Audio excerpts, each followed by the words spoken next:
Today in my SNES Classic Craft series, I'll be making mini weapon wings, the power-ups from Contra 3, the Alien Wars. There's a lot of weaponry to choose from in the Contra games, and this craft will be based off the following 6 power-ups: the spread gun, laser gun, fire gun, crush gun, homing gun, and barrier. Some of these power-ups are returning weaponry from the previous Contra games, but some of them actually make their first appearance with Contra 3, such as the homing gun, crush gun, and fire gun. The variety of weapons you have in your arsenal are really what make this game fun, and you can even hold on to 2 weapons and switch between them on the fly. The Contra series is a lot like a set of hot-blooded 80s action films with a splash of sci-fi. It's fantastic. Running and gunning against aliens and robots makes for a hell of a good time.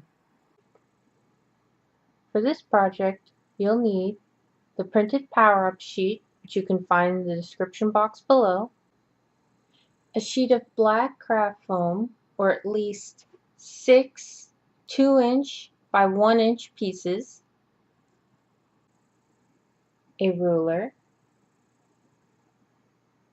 a pencil, scissors, preferably small ones, or an X-Acto knife and a cutting board, a minimum of 6 pinbacks, a paintbrush and a cup of water for your paintbrush, Mod Podge,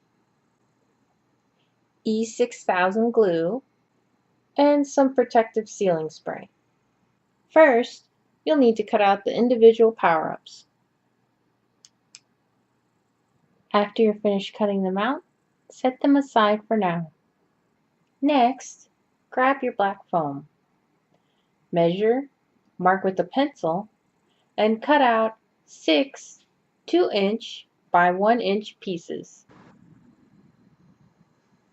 Using a paintbrush, add Mod Podge onto the back of the power-up images and stick them directly onto each of the foam pieces. Then wait for them to dry.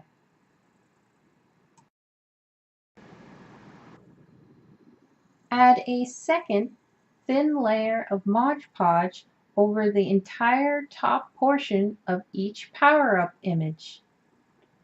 Mod Podge dries clear, so don't worry about it looking white while applying it.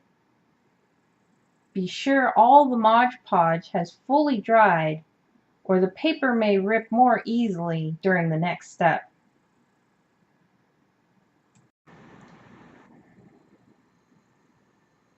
Now it's time to cut them down to size.